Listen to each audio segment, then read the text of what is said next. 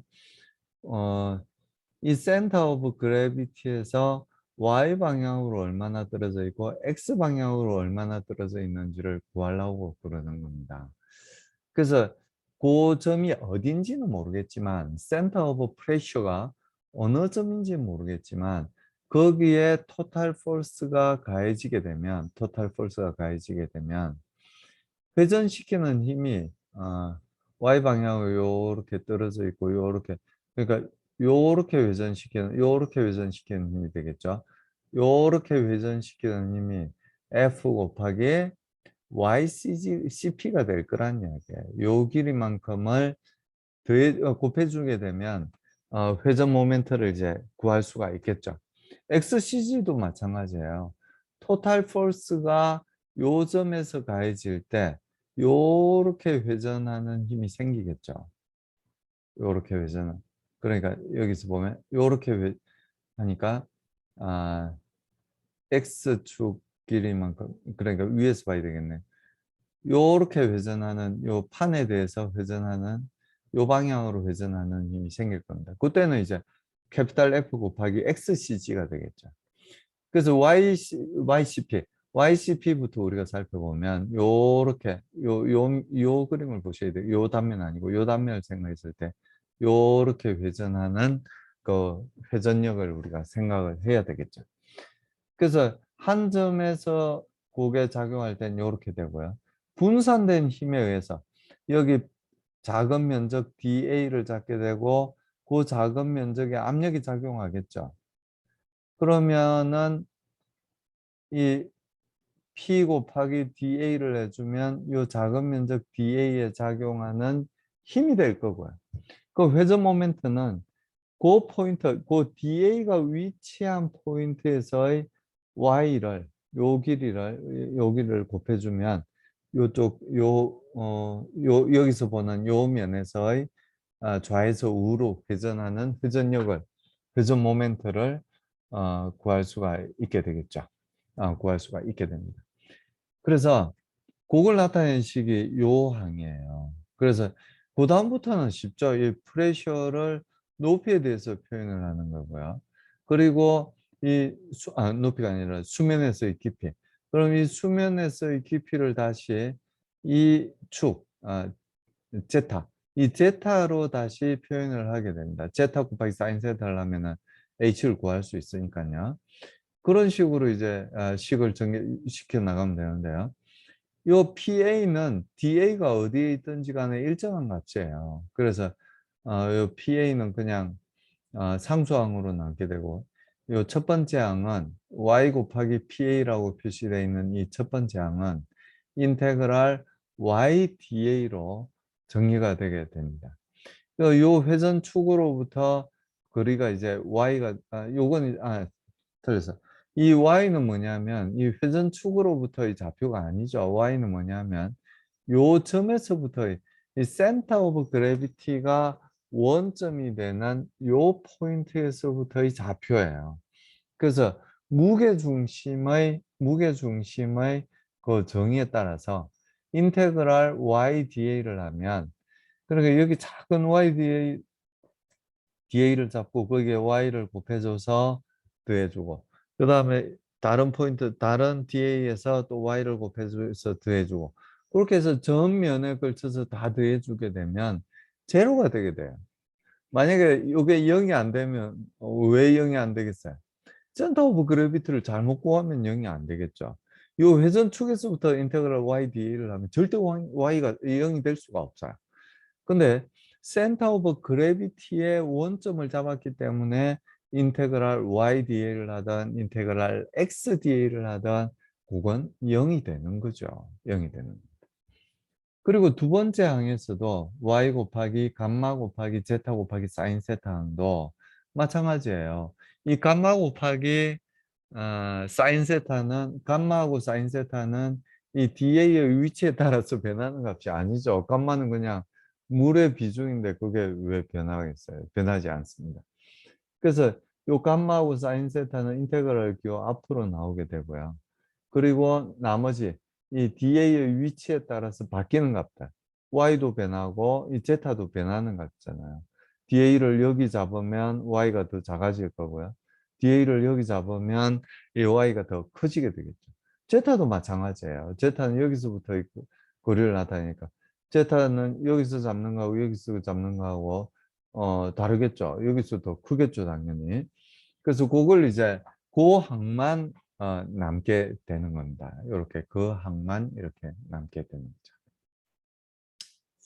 그래서 결국 F 곱하기 YCP는 요 항으로 정리가 되게 돼요. 요 항으로 정리가 되게 되고 그리고 이 제타 값은 다시 제타 CG CG의 제타 좌표에다가 Y를 빼준 값이에요.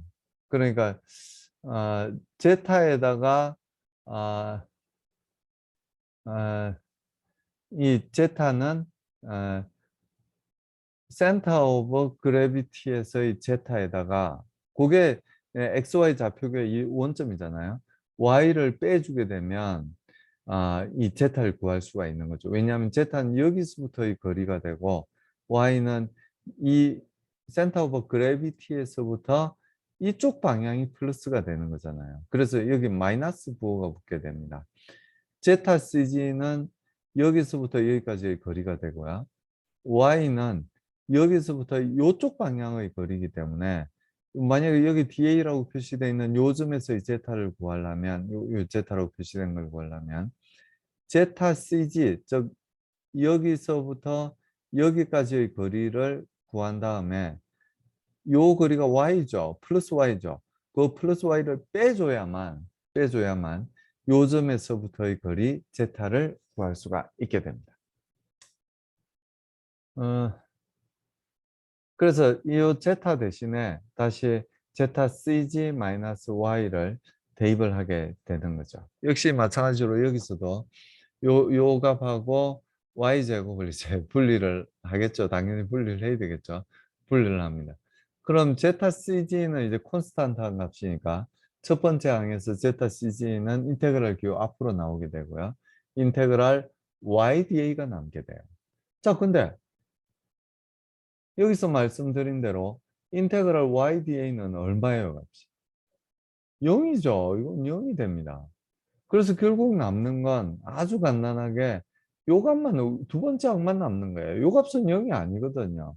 인테그랄 YDA가 센터 오브 그래비티의 데포니션에 의해서 0이 되는 거지. Y제곱 DA는 0이 아니죠. 그래서 요 두 번째 값만 이제 남게 되고요. 우리가 고체역학 시간에 이제 잘 배우셨겠지만 인테그랄 y제곱 da를 ixx라고 디파인을 했었잖아요. 그래서 요 값 대신에 ixx라고 붙이고요. ixx라고 붙이고 ycp를 구하는 게 궁극적인 목표였잖아요. 그래서 f를 pcg 곱하기 a를 양변에 나눠주게 될 것 같으면 ycp를 이렇게 구할 수가 있게 됩니다. 그래서 아주 복잡한 과정을 거쳤지만 우리가 공학적으로는 이 센터 오브 그래비티가 어딘지를 알고 그럼 센터 오브 그래비티에서의 압력을 우리가 계산을 할 수가 있잖아요. 그리고 이 형상에서의 그 IXX를 구해놨다면 YCP는 요식에 의해서 쉽게 구할 수 있다는 그런 말씀이 되겠습니다.